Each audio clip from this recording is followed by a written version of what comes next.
Butterfly,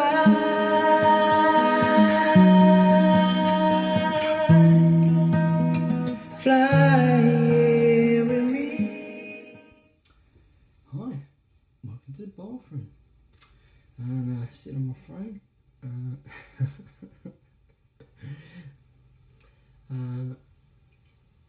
Why am I sitting on the throne in the bathroom?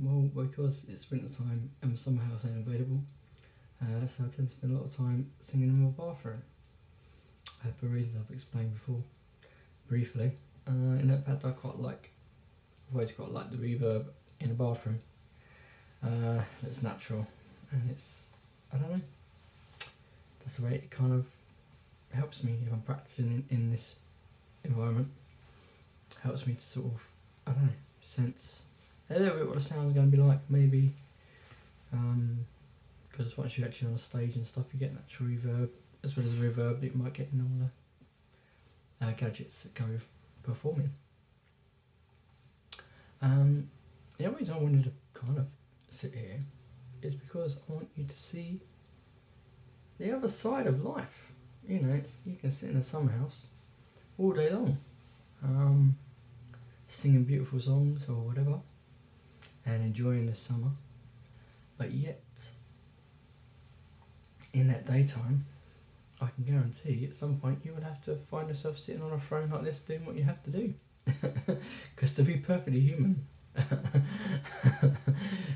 in physical form, you can't spend all your day doing the things that everyone appreciates, being out, being friendly, singing songs or doing whatever you do in the world to contribute. Some of that time you have to spend laying out the rubbish that physically goes in your body. Everything that goes in your mouth has to come out somehow. And I think that is the reality of our emotions. When we get all of our emotions that we receive all day long in various contexts, for good or bad stuff going on, we have to let out that emotion somehow. And I remember seeing Rocky Balboa in the Rocky movies when I grew up, and recently still doing movies as part of that story. And every time you see how important it is for those boxers, or the idea of taking all that emotion and letting it out in a boxing studio, and then potentially in the ring with another human, beating the man to a pulp, or letting yourself get beaten to a pulp, all for the cause of, I don't know, letting out all that energy. But music is like a punching bag. You can go to your bathroom, or you can go to your bedroom, or you can go to your lounge, or wherever that space is, and you can sit down and let out these emotions, either practicing a song that you already know, or a new song you've heard, or thrashing out your own emotions into your own song. Or sometimes you hear somebody else's story, somebody else's emotions that they've shared with you through experience, and they let it out on you, and you hear their story, hear their words, and think, and this song comes to mind, or comes into being from sharing their experience. But the emotions have to come out. The same way as what you consume physically has to come out to be healthy. And if it all gets stuck inside, it's not a good thing, I hear. And sometimes it leads to very severe operations and great ill if you can't do the opposite of eating. And your body has ways to try and avoid it getting to that stage, but some that ain't nice. If you have to feel sick, or your body has to turn everything to liquid.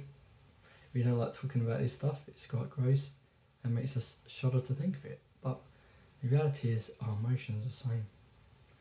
Our emotions are the same. I don't know why we're so surprised. You know, the same air that goes in your lungs can come out in awful sounds. But they're also the classicest jokes in the world. To every child who discovers the new joke every time, they hear that air come out of the body in a way that's not through words.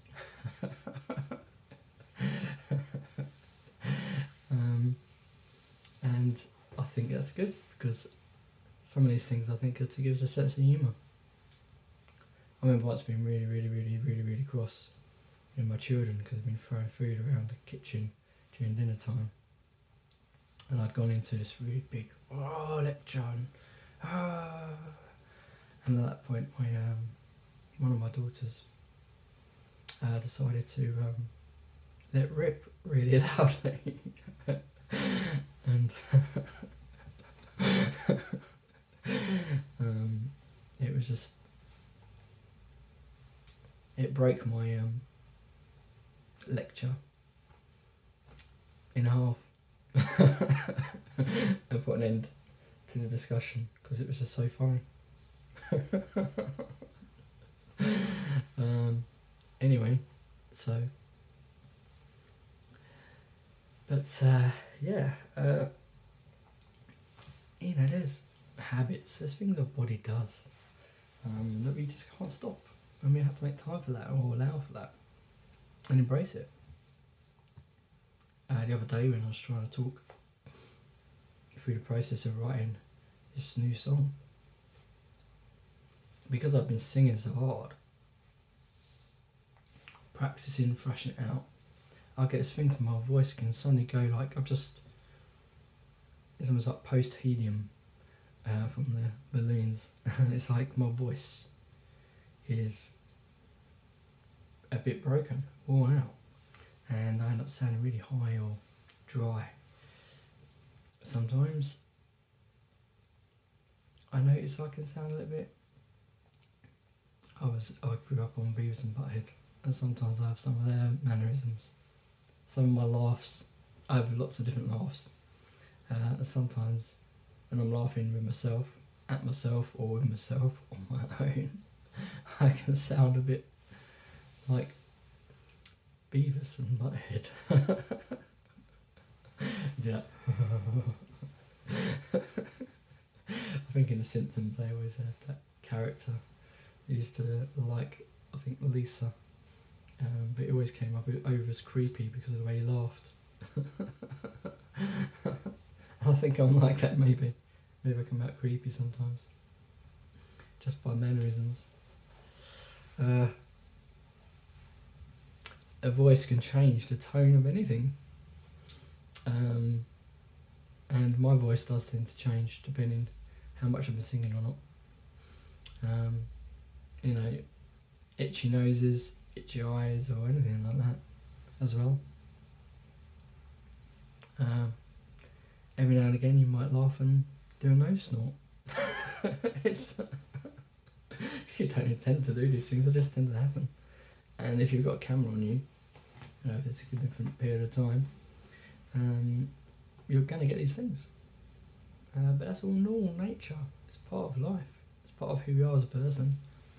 And any person that stands on the stage looking all pristine and looks like they've got it all together, behind all that, they're just a normal person. They're human. They sing beautifully, and they probably fart bad. And, you know, oh dear, kids don't mind talking about this stuff. We get ourselves all proper fixated on our appearance to the other people, to try not to be rude or whatever, but sometimes ignore the human that actually is a human. And some people who go through horrendous experiences, or see other people go through horrendous experiences, you know, sometimes in that place of contention with those difficult issues of life, you know, if the foundation or purest formal thing in our life is love. You know, how do you explain love when there's suffering or when things are going bad? These are very hard topics, and sometimes in the grappling of that you can almost reject love as a notion. You know, everything seems unfair.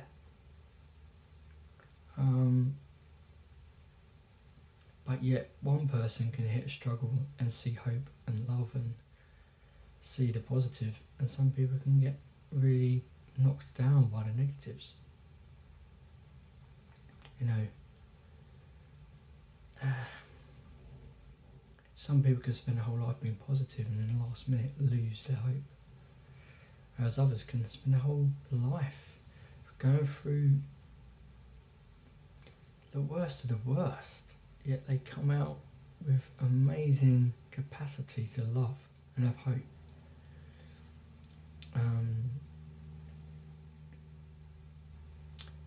You know, I haven't really touched the topic yet of sex. You know, sex is all over songs by the nature of it being often about relationships, and sometimes that can be healthily viewed, sometimes it can be the negative sides of sex, sometimes it can be cheap and worthless, or treated as worthless. Sometimes it's abusive, sometimes that's accepted abuse, sometimes it's not accepted and not acceptable. Sometimes it's just somebody belittling these issues because they in themselves got to a place where they, you know, maybe don't appreciate that thing that is supposed to be there to make life. I mean, it's interesting how often, because we're hurt and wounded and maybe we've had bad experiences, we perpetuate, you know, somebody's taken a very pure thing, love, or a pure thing that is an intimate thing that's supposed to ultimately build family. You know, sex is about building family, and as much as it might be pleasurable and all that kind of stuff, it's about bringing life or creating space for new life to grow up, however that comes about. But the old idea is supposed to be a unifying thing, and often when that's done wrong or done in a hurtful way, sometimes it can literally break people. And you know, music is a sharing of so many people's experiences through all things of life, the good, the bad, the ugly, the hard, the tenuous. Yet between all of the words and all that, you have this music, this background of music, physical music, that can sometimes be the spoon for the sugar that makes the medicine go down. The magic behind sorting out the mess of the bedroom while you're singing or enjoying a song, like Mary Poppins. Spoon for the sugar makes the medicine go down. You know, turning clearing up of the mess into a opportunity to find enjoyment. And it's very hard when you have these opposite things. But is there a possible idea that both are part of life? Sometimes we have to lose love or see what love is not to really appreciate and understand what love actually is. Is love really just a passion to have something we want?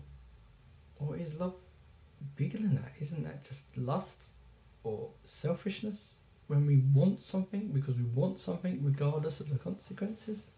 Or is love a heart persuasion to want somebody to do well, to care for somebody? You know, when we go to write a song, it's a heart persuasion to share our care, or are we using it to punch the daylights out of another person for what they believe in, or retaliate, maybe. And if your heart is leading you sincerely all the time, then you're going to flow through all of these emotions in songs. You know, as you go through life experiencing things, it's going to come out in songs. And whatever's there is going to come out. And it's honest. It's not wrong. Actually, it's honest. Now, can we be introduced to an idea ahead of our time? Yeah, I think so. You know, children, if they're introduced to issues in life too early, can sometimes help them avoid it, but sometimes it can set them up to fail. And it's very hard to know, as a parent, where to draw the line, but often you have to be really in tune, or do your best to be in tune with your child. For me, I tend to deal with issues when the child raises issues and try and talk about it in a language they can understand. But for me, I want my children to know two things. I want them to know that they are my son or my daughter and I love them no matter what. And that behind everything, the happy moment, all across the telling off moment, all the bit they fart, all the bit that they tidy up, or whatever, when they sing, when they don't want to sing, when they're being lazy or whatever, it doesn't matter, they're still loved. That's not about love, you know, and if there's any discussion or talk or any reaction from me to anything they bring or contribute, it's because I care about them and I want them to do their best. Whether my advice is right or wrong, it's, you know, we all have to do our best to encourage people and do our best as a parent to teach how to live life well. And for me, living life well is probably more about looking after ourselves and being open-minded about how that works out. Sometimes you need to work hard, sometimes you need to not be working too hard. You know, take life seriously in terms of caring for yourself and other people. Take that seriously. Take the opportunity of life seriously, because you've got an opportunity. I mean, you can be anything you want to be, to a degree. And there's plenty of people's life stories out there that have, you know, come out of nowhere to do amazing things. But actually, you can do amazing things with nobody ever seen you do it. You don't need somebody else's applause to be valuable and acceptable. You just got to know you're doing your best and know that you're being sincere with who you are. And life has a way of making all of our stories count, I believe. And we're all here because life exists. Because that's the one undebatable, unrefutable fact. We are here, we are alive, we are conscious, and we are able in our minds and hearts to do pretty much anything we want to do. Our will seems to be absolutely free, for better or for worse. And that gift of our ability to choose seems to be completely free. You know, our phones can't choose anything unless we activate the choice.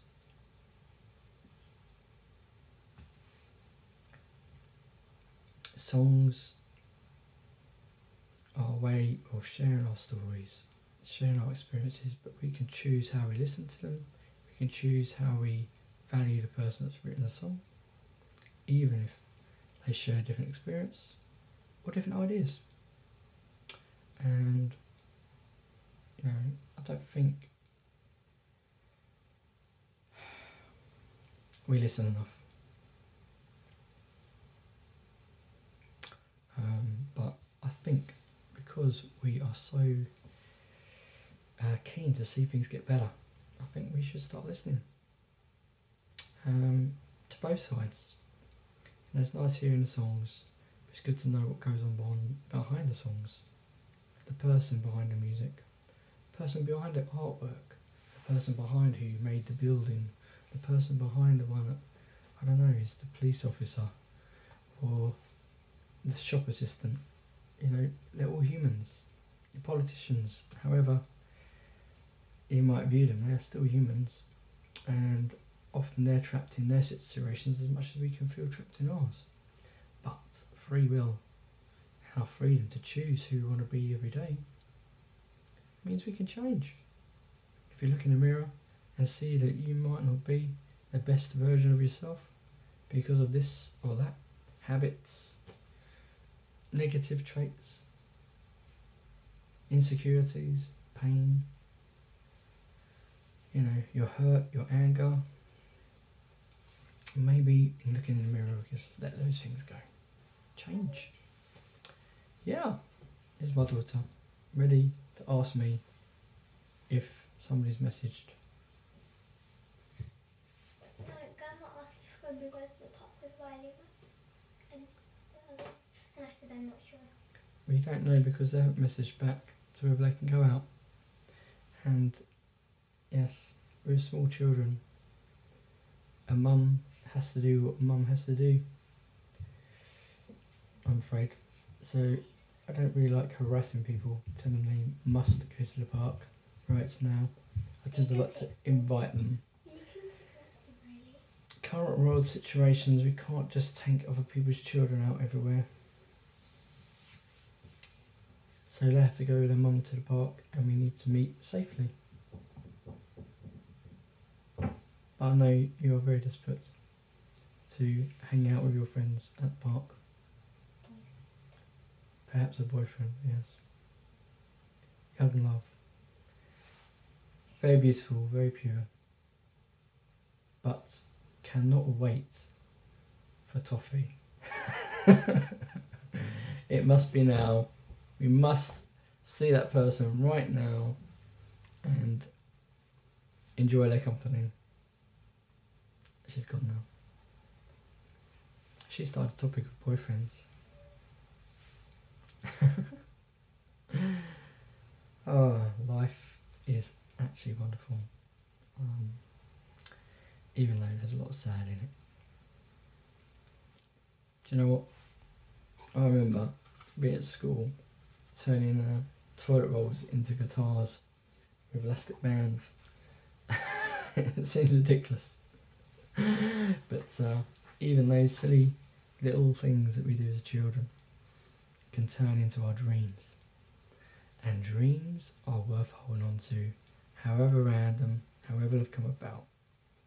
And I don't think the ups and downs in life, or the fact that we have to sit on our throne every now and again in the daytime, should deteriorate from our dreams.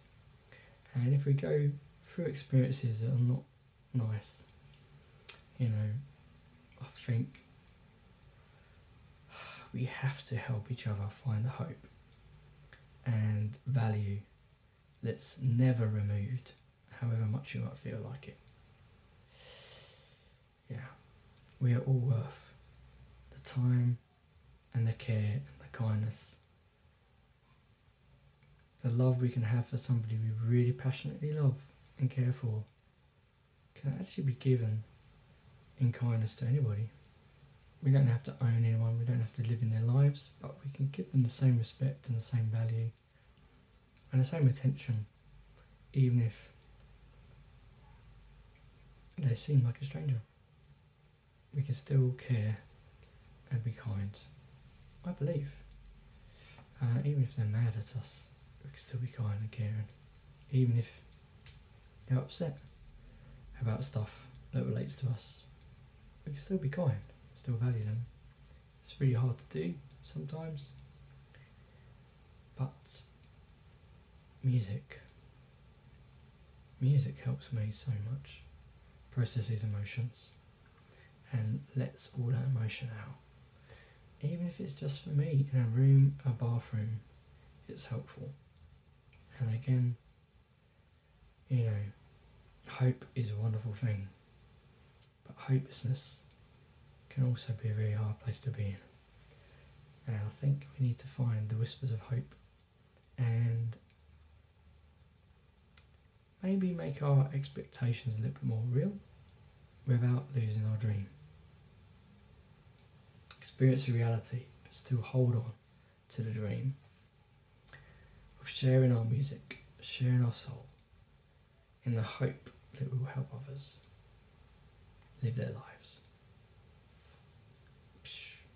There might be a whole load of waffle sitting on a throne in a toilet, in a bathroom. But this is me. This is Matt Punkle. This is not for the many, it's for the few. For the one, even if that one's me. Because if it doesn't help anyone else, it's helping me to help others. I hope. But, yeah. Let's enjoy it all, I believe. I'm going to try and enjoy it all. And just sing wherever I want to sing.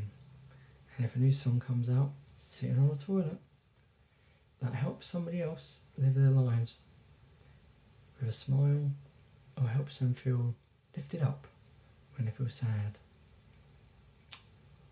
I don't care where I wrote the song, as long as it helps them. Because I care about them. I don't care where I write the song, as long as the song is made and shared. Sing a new song.